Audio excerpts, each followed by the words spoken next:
Who the fuck gave him superpowers? That would actually be the fucker behind the mask.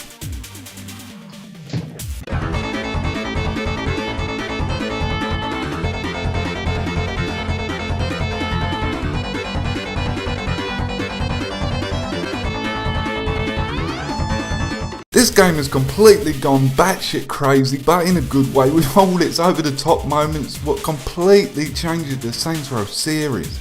Some players out there would say that this isn't a Saints Row game, and others say it is, where in this one you're not fighting gangs, you're fighting aliens and got superpowers. I can't believe I just said it like that. There is an awesome character creation where you can do what the fuck you like. If you want to play as the Incredible Hulk, you can. If you want to play as... well, nothing else is coming to mind apart from that. For the story, you start off as a boss of the Saints who gets put on this mission to stop this guy out of Saints Row 3 who's planning to nuke the US because of the Saints. And after going flying lessons on the nuke and taking the piss out of that film, now we go on to I don't wanna close my eyes, I don't wanna fall asleep cause I miss you baby, and I don't wanna miss a thing.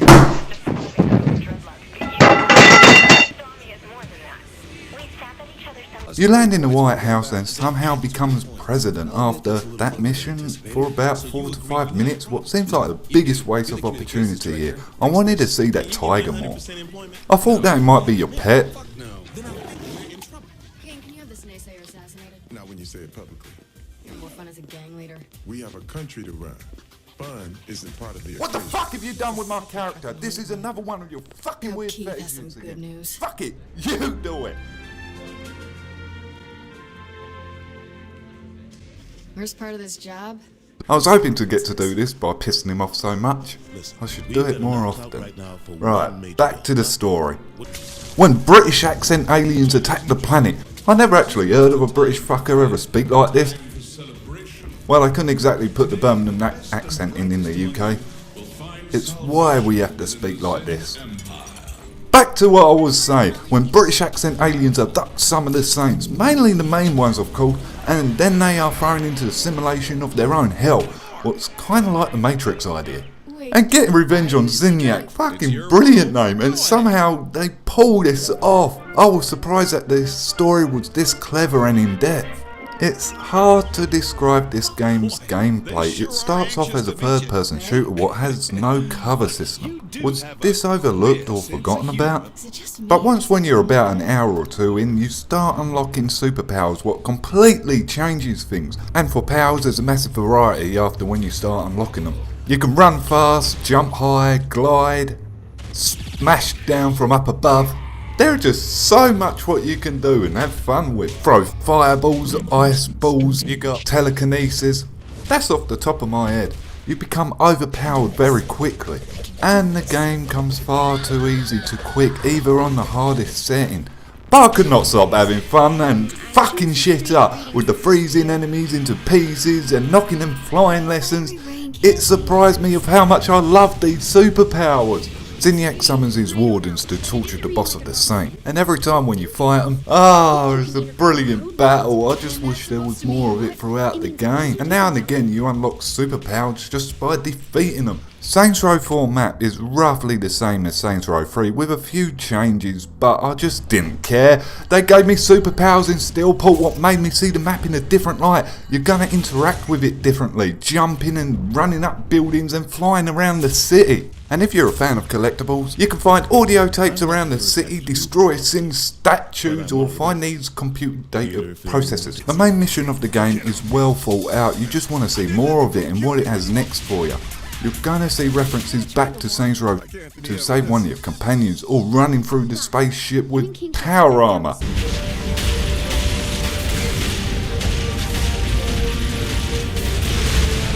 This is where the game really shines. Now that brings me to the side missions. There are good ones like destroy everything with the mech or tank, and insurance fraud.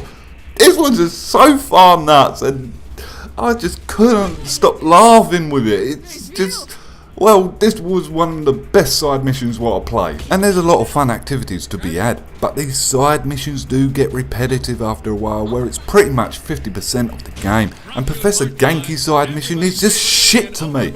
You just throw things through pink, blue, green hoops and match it up within a time limit. But in its defence, I did like the co-host of the show. The voice what you hear is the spectator. One of them has a breakdown while you're doing the show. I can't do this! I can't do this anymore, Bobby! Keep it together, Zach. You'd hate to upset our most benevolent overlord. I miss my wife, Bobby. There's no day or night cycles here either. It's night all the time, all the way to the last mission. What kind of makes me think, oh, there's Zin Nocturnal who likes glow-in-the-dark neon stickers. Their ship is like that too. It kind of reminds me of inside of a game shop. The game has an RPG element where you use fuck it. What acts like money in this, what you get by taking over turfs or doing missions to hacking stores. There is a time limit, so you are getting these regularly, but some of these don't make sense to spend your money on, like gangs abilities or nitros on your cars. Another thing is the car modifications and the special vehicles that you get in the game. It makes no sense why they're here, because I never used them once when I've got the superpowers.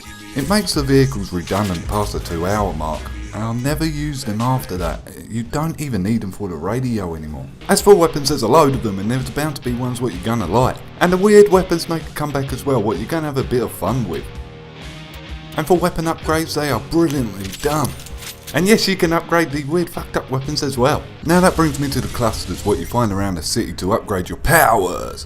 There's no shortage here, they're all over the place, and plenty of them to go around. The sense of humour in this game is brilliantly done and had me laughing more than several times by how absurd it can be. It takes a piss out of other games like Space Invaders, This one's just Metal Gear Solid, but the one that I had to love the most was the Streets of Rage one.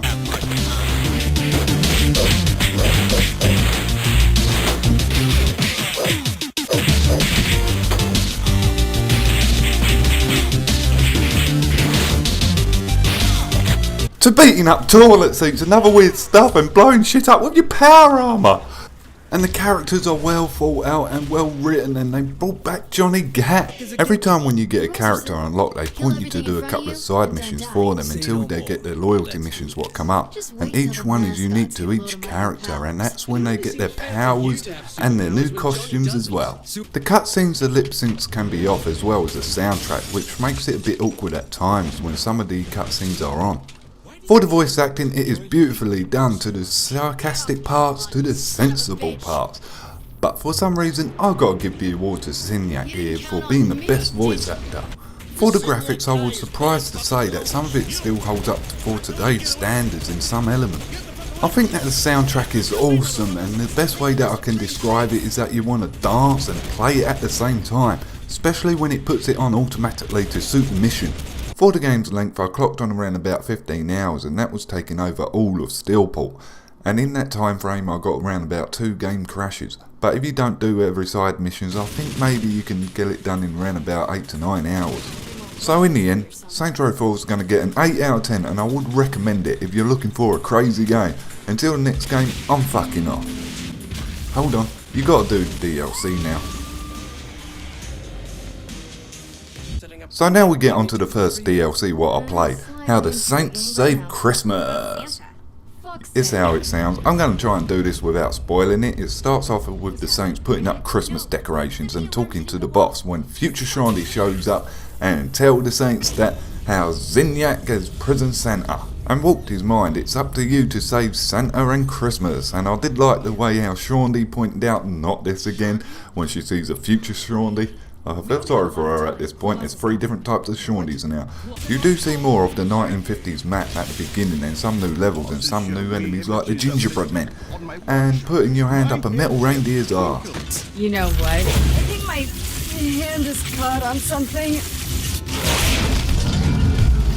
And the main missions was alright for me. This DLC was a laugh, but it don't offer anything new. So let's get on to the second DLC what I played. Entered the Dominatrix, what was originally a DLC for Saints Row 3, what later became Saints Row 4, so there's going to be similarities in the story. I can't fully go into the story, it'd be too much of a spoiler, and all I have to say is Rogue AI. Fuck.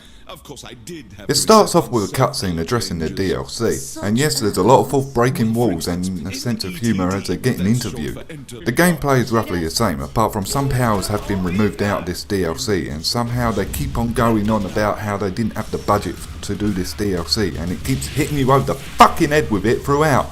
I get the rhythm of this DLC. It's unfinished, it's not meant to be finished. But these unfinished cutscenes can be a bit annoying throughout this DLC. It's something rather you're gonna like it or you're gonna hate it. It's really what you're gonna go with here. But my favourite part of this DLC must be the Raptor song. We have to hurry! Come on! I will sing you the song of my people! Boom, boom, aka boom! Boom, boom, aka boom, boom! Boom, boom, aka boom! Boom, boom, aka boom, boom! Open the door, get on the floor! Everybody walk the dinosaur! Open the door, get on the floor! Everybody walk the dinosaur! It was now that this 40 million years ago, a little cigarette built up a monkey start to go. The sun was spitting fire, the sky was blue as ice. I felt a little tired, so I watched my omnibus. I walked the dinosaur. Besides from that, this DLC is really forgettable. It's one of them DLCs, you're either gonna like it or you're gonna hate it, and unfortunately for me, I didn't really like this one. So let's get on to the next DLC, which is really of an expansion pack. Saints Row, Get Out of Hell. So let's begin with the story. They're playing with a Ouija board. I'm serious. I'm not moving it either. When your character gets sucked into hell. I had no idea that this was the boss at first, where this was not my character. I couldn't really be fucked to sort this out either. Once when I looked on the Steam's forums about important character problems, so some of you out there are going to get this problem as well. After when the boss gets sucked into hell, Johnny Gat and Kinzie goes after your character, and so it begins. You can choose to play as Kinzie or Johnny Gat and switch between them at any time, and they added a new map now for you to explore with some past Saints Row references like the Ultra building. The powers are similar to Saints Row 4, but they just changed a little bit, like the Ice Blast has turned into a Stone Blast now, what acts the same way in power wise, and there are some new weapons added to this expansion pack. The side missions have been changed to be the majority of the game now, where you have to do them to progress throughout the main storyline with this Satan's Wrath meter thing. But to me these side missions are really not that good, they become tiresome very quickly. And now that brings me on to characters. Everyone in this is forgettable. Blackbeard's forgettable, Shakespeare's forgettable, but you only really meet them once just to get their powers, and that goes for the other side characters as well. Now on to the main characters. They are done very well, and I thought that the cutscenes and the comedy to the voice acting are remarkable. And it did make me laugh a couple of times, especially where I didn't expect the singing part. Don't know that, John. Tearing this place apart, but Satan doesn't even seem to... We didn't come this far to fail. You think I'm giving up? We have one less place to go. What if it doesn't work? The bus is counting on us. You think I don't know? How do I burn down a city that's baptized in fire? How do I kill off an army that's dead? Now let's get I'm back. slipping away now, and the best plan we've got is just put one inside Satan's head. If roles were reversed, God, I know they'd save me, but all my solutions involve murder sprees. You have to stay the course and kill without remorse. Yeah, that sounds fun, but what has that done? We're still where we stand. The day isn't over yet. Our sun's not begun to set. No matter how small, the wings of a fly can create hurricanes. So is Get Out of Hell a good expansion? I have to say it's average. There is good parts to be found, but it's nothing really special, and I doubt that I ever go back to it and play it again. It's a weird combination. Good cutscenes, brilliant voice acting, good main characters, but the rest of it is average, and for some reason there's no radio. The best way to play this is with a friend, but I've got to warn you, some of you might end up having frame rate issues. I know I did. So what did you think of Saints Row 4 and its DLC? Leave it in the comments below. Until next time, I'm actually finally fucking off. Once aboard.